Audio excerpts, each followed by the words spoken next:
Você já deve ter ouvido a expressão, fulano está em cima do muro, ou alguém dizendo ao outro, desça do muro. Normalmente essas frases são usadas para indicar a necessidade de se assumir um posicionamento e de se tomar uma decisão. Pois bem, a palavra de Deus também tem algo a nos dizer a respeito dessas coisas. Fique comigo e nos próximos minutos nós vamos conversar a respeito disso.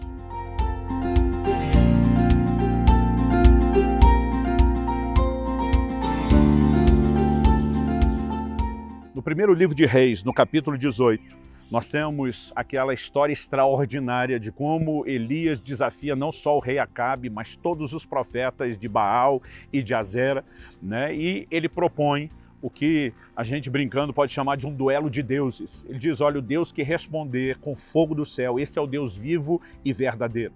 Aquele momento em que propõe esse episódio, esse duelo de deuses, Elias se aproxima de todo o povo. E o verso 21 de 1 Reis 18 diz que ele pergunta, até quando vocês ficarão pulando de um lado para o outro? Se o Senhor é Deus, sigam-no. Se é Baal, sigam-no. Nesse momento ele está dizendo, gente, não dá para ficar com um pé em cada canoa. Nesse momento ele está chamando o povo a uma postura. Algumas traduções mais antigas dizem, até quando cocheareis entre dois pensamentos. Essa palavra traduzida cochear fala de alguém que manca, portanto, balançando, né? Um pouco aqui, um pouco ali. A Nova Versão Internacional traduziu isso assim, até quando vocês vão oscilar de um lado para o outro. Basicamente, Elias está chamando o povo a um compromisso. Ele está dizendo, vocês vão ter que tomar lado, vocês vão precisar tomar partido, vão ter que descer do muro. Eu gosto muito dessa expressão e da ilustração clara que ela traz. Aliás, nós temos uma irmã que se converteu na nossa igreja. Na verdade, ela entrou apenas para professar a decisão que já estava no seu coração.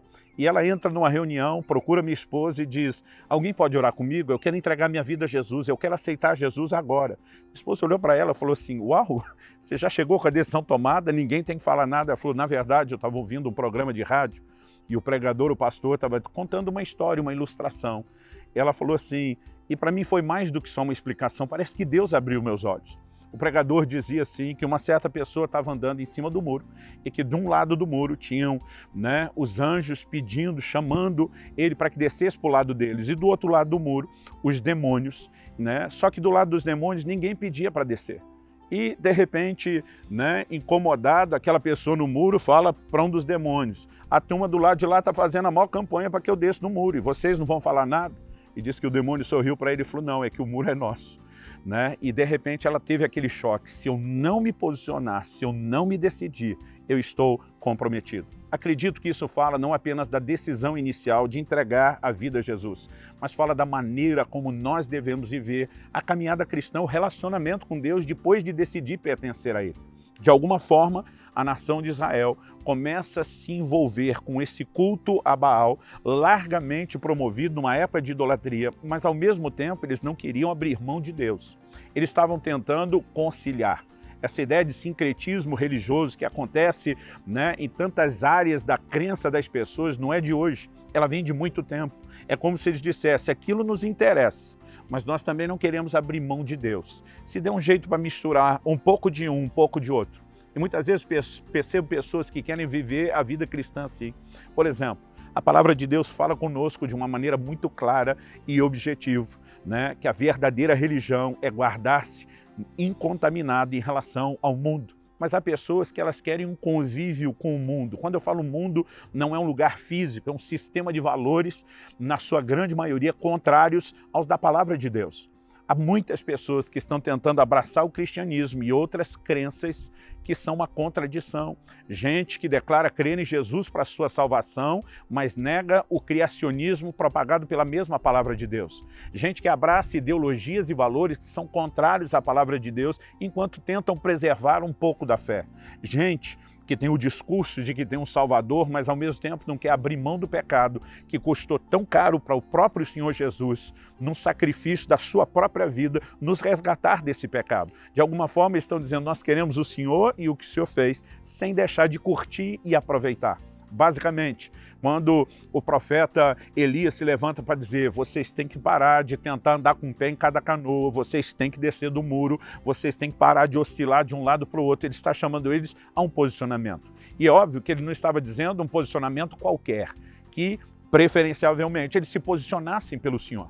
Interessante que no livro do Apocalipse nós vemos o próprio Senhor Jesus, no último capítulo 22, né, dirigindo uma palavra muito clara. Ele diz: aquele que é santo, santifique-se ainda. Né? Aquele que é puro, purifique-se ainda. Mas ele diz: aquele que é impuro, cometa impurezas ainda. É como se o próprio Senhor estivesse dizendo para eles o seguinte: olha, se você não vai andar comigo, então esculhamba tudo de uma vez, mas tome uma postura, tome uma decisão. Obviamente o Senhor não está querendo que as pessoas se distanciem dele, ele está querendo que elas sejam totalmente dele, integralmente dele, que elas entendam que não é possível misturar pecado e santidade. Né? Desde há muito tempo as Escrituras já ensinavam a fazer distinção do santo e do profano.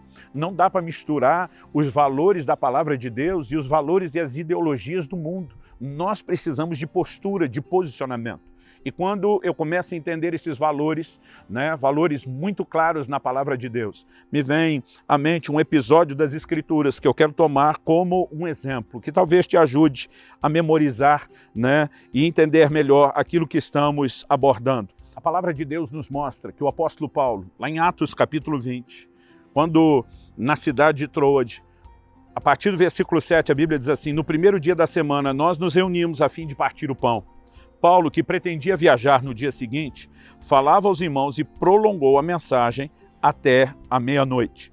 Havia muitas lâmpadas no cenáculo onde estávamos reunidos. Então, nós precisamos aqui entender uma dificuldade da época. Mesmo com os apóstolos viajando, eles não tinham sistemas de locomoção, a facilidade de ir e vir, e muitas vezes quando passavam no lugar desse, eles aproveitavam para descarregar muita informação. Então, o apóstolo Paulo, que pretendia viajar o dia seguinte, ele diz: vou descarregar tudo que eu puder numa única noite. E ele estende, né, a sua mensagem, o seu sermão, diz aqui o texto, até a meia-noite. Hoje estar acordado à meia-noite é comum para nós, né? Para eles era literalmente a metade da noite. Talvez se a gente fosse tentar fazer um ajuste, é como se falasse até às 4 da manhã. A Bíblia diz: havia muitas lâmpadas no cenáculo, no salão onde estávamos reunidos. Verso 9 diz: um jovem chamado Eutico, que estava sentado numa janela, adormecendo profundamente durante a prolongada mensagem de Saulo, vencido pelo sono, caiu do terceiro andar abaixo.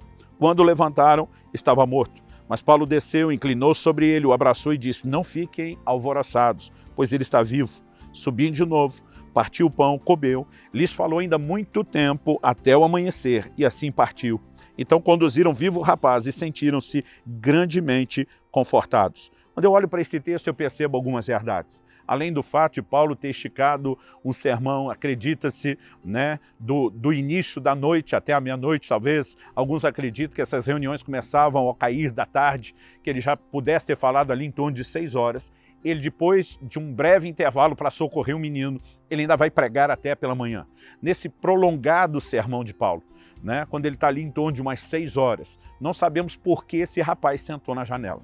Não sabemos se o salão estava muito cheio, não sabemos se foi pelo calor, não sabemos se era coisa, né, de garoto, de gente ingênua. A Bíblia destaca o fato de ser um jovem, mas a verdade é que ele senta na janela. E ele acaba dormindo. E quando cai, ele tinha duas possibilidades. Podia cair para o lado de dentro, talvez 1 metro de altura a janela, ou cair para o lado de fora. Ele cai para o lado de fora e ele está no terceiro andar. Eu costumo dizer às pessoas crentes que ficam em cima do muro, acabam dormindo no ponto e vão acabar caindo. O problema é que normalmente eles não caem para o lado de dentro, eles caem para o lado de fora. Né? Me parece isso ser algo quase que semelhante quando alguém está ali comendo uma torrada com um recheio, derruba e a parte do recheio sempre vai para o chão. Né? Talvez o eixo de gravidade, o peso alterado, de alguma forma, me parece que na prática da vida cristã, aqueles que estão dormindo no ponto, que estão em cima do muro, eles acabam caindo. Significa necessariamente a morte? Não. Embora, né, trataram o rapaz como morto, Paulo, né, vai lá e diz: não, a vida está nele. Os estudiosos ficam discutindo se Paulo ressuscitou um menino ou se Paulo só entendeu que ele não estava morto. Agora, a Bíblia diz que levantaram e levaram embora o menino vivo. Significa que ele não levantou por conta própria, não conseguiu andar por conta própria. E provavelmente, ainda que não tenha sido um caso perdido no sentido da sua vida ter sido comprometida, ele com certeza deve ter saído dali todo quebrado. Nós não podemos brincar com a fé, nós não podemos brincar com os nossos posicionamentos. Muitas vezes tenho visto gente que cai feio, gente que se arrebenta. Deus seja louvado porque há restauração, mas não havia necessidade de tanta dor e de tanto prejuízo. Eu quero que essa palavra seja uma palavra de advertência a você, que ao mesmo tempo que tem procurado abraçar a Deus, o Senhor Jesus, a palavra, não tem aberto mão de outras coisas. Você que talvez está em cima do muro, oscilando entre dois caminhos, um pé em cada canoa e que precisa de um posicionamento. O Senhor Jesus diz que quem é santo, santifique-se ainda. Quem é impuro, cometa impureza ainda. Ele está dizendo, não dá para você permanecer em cima do muro. Quem tenta permanecer em cima do muro, acaba, repito, dormindo no ponto, acaba caindo, acaba se arrebentando. E ainda, repito, que haja restauração, não precisamos de processos dolorosos. Então, eu quero que você compreenda. O Senhor Jesus disse, olha, se você quer ser meu discípulo, lá em Lucas 14, senta primeiro, calcula quanto que custa, o que você vai ter que renunciar, porque senão você pode acontecer de não conseguir completar essa jornada. Ao dar exemplos como esse, em Lucas 14, 28, ele diz, quem constrói uma torre tem que calcular primeiro. Ele diz, saiba exatamente no que implica me seguir. Você vai ter que renunciar a muitas coisas. Não dá para abraçar o evangelho e o mundo, não dá para abraçar santidade e pecado, não dá para abraçar a palavra de Deus e os valores e ideologias mundanos. Então, Jesus está dizendo, pense e calcule para não se perder no meio do caminho. Que Deus nos dê a graça de não só entender o que é de fato o evangelho, mas demonstrar um grande compromisso, uma profunda decisão, em momento nenhum brincarmos com isso, nem permanecer em cima do muro e nem dormir no ponto. Que o Senhor conceda a você a graça necessária. Talvez seja a hora de parar um pouco, refletir, orar, estabelecer um concerto com Deus e definir o seu recomeço. É melhor fazer isso agora do que apenas tentar restauração depois da queda.